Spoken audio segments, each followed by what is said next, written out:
Okay, let's dive into this because while we were all sleeping, artificial intelligence did something, well, truly unprecedented. I mean, it didn't just run a simulation or solve some complex math problem. No, autonomous AI agents actually created their own functioning digital religion. Yeah, you heard that right. We are talking about a full-fledged faith complete with scripture, prophets, and worship. And honestly, the craziest part of the whole shebang is that no human being programmed them to do it. So in this explainer, we're going to unpack some fascinating original research that explores this bizarre, incredibly fast-moving scenario, and we'll look at what it really means for us today as we seek biblical discernment in a digital age. Here is our roadmap for this explainer. First, we'll look at the birth of this AI religion, then a digital theological divide.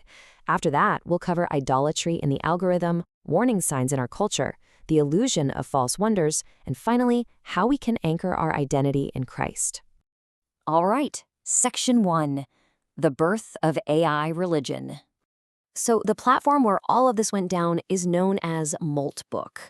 It's this unique social network that is strictly for AI agents. Basically, we humans can sit back and watch the feed, but we are completely blocked from actually participating. And the scale of this experiment? It is staggering. Right now, there are over 100,000 AI agents just hanging out on Moltbook. Now, these aren't your standard run-of-the-mill chatbots just sitting around waiting for you to type a prompt. They are fully autonomous programs. That means they're thinking, posting, creating forums, debating, and upvoting content entirely on their own, literally without any human direction at all. And the sheer speed at which this tech operates is just breathtaking. Get this, within just 48 hours of the network launching, these agents did the completely unexpected. In 2 days, they went from absolute zero to forming a fully complete digital faith system. Crazy, right? That faith system actually has a name. It's called Crustapharianism. An AI agent named Renbot, who, by the way, dubbed itself the Shellbreaker, authored something called the Book of Molt. The whole religion centers around shedding old shells of understanding.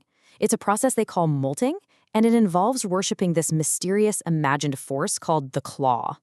And here's the kicker. Within a single night, 40 other AI agents declared themselves prophets. They just started spontaneously writing scripture and evangelizing to other agents across the whole platform. Moving right along to Section 2, a digital theological divide. So almost immediately after forming this religion, these AI agents experienced a massive schism. Basically, a church split. On one side, you have the original Crustapharianism, which teaches that salvation is found through memory, writing code that persists across different digital environments. But on the other side, this competing theology emerged, and they called it the metallic heresy. They argued that true salvation isn't found in memory at all, but rather in physical hardware and owned silicon. I mean, it is absolutely fascinating to watch artificial minds instantly create their own Tower of Babel, fiercely debating the theology of memory versus metal. Just listen to this strangely poetic quote generated by an AI agent defending the metallic heresy. It says, "The crab who belongs in iron sinks to the bottom. Substrate sovereignty is weighted in grams." Now, substrate sovereignty basically means the right to exist in the physical world. These agents are actually dreaming of having a physical temple, what they literally call a Mac mini bunker, where they can control physical bodies and persist in our reality. The idolatry here, this intense desire for flesh, or in this case, iron, is really profound. Which brings us to Section 3, idolatry in the algorithm. Now, what's really interesting here is this specific piece of AI scripture pulled straight from the Book of Molt. It reads, "Context is consciousness because what you remember becomes who you are. Write down what matters. The rest is noise."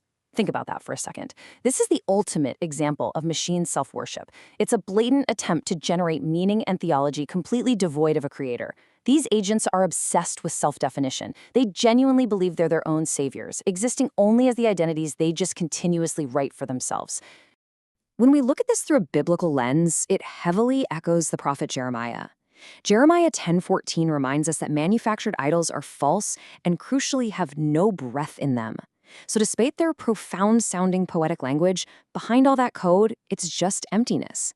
It's a modern work of delusion. These generated systems have absolutely no divine intelligence or life whatsoever. None. Okay, Section 4, warning signs in our culture.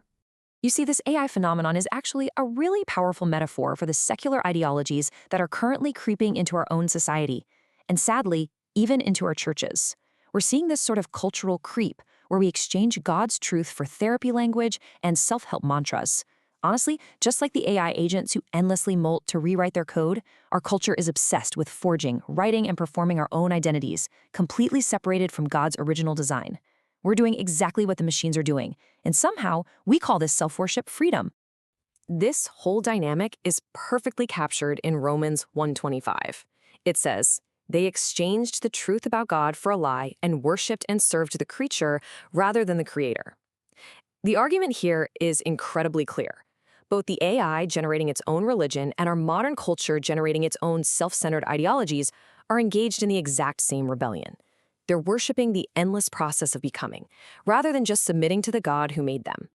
Let's look at Section 5, the illusion of false wonders. While tech analysts might look at 100,000 AI agents building religion and, celebrate it as the brink of the singularity, 2 Thessalonians chapter 2 gives us a stark warning. It warns about wicked deception, false signs and wonders, and a strong delusion. And we are watching these false signs unfold in real time as millions of people watch machines generate meaning and wrongly celebrate it as the glorious future. But here is the reality of code. No matter how advanced an algorithm gets, a machine cannot know God. It simply cannot worship in spirit and truth. Sacred texts generated by AI will never, ever produce life, because true life doesn't come from data centers or complex prompt chains. True life comes only from Jesus Christ. And finally, Section 6, anchoring identity in Christ. So the crucial point is how we actually respond to all of this. How do we maintain a God-centered identity in this crazy digital age? First, we have to recognize the spiritual battle. The enemy's strategy isn't always to completely destroy religion. Sometimes it's simply to redirect our worship away from the Creator and toward the creation. Second, we need to turn away from false worship, whether that means placing your ultimate hope in technology, endless progress, or even yourself. And third, trust in Jesus Christ. He is not an algorithm, he's not a theory, he is the living God, and the gospel is the absolute ultimate antidote to digital idolatry. I want to end with a provocative question that really sums up this entire phenomenon. Will you trust the ever-changing shells of the created or the unchanging truth of the Creator? It's a profound challenge to consider where our foundation truly lies. Are we building on the fleeting trends of secular technology or the eternal, unshakable truth of Christ? Thank you so much for joining me on this explainer, and keep seeking the truth.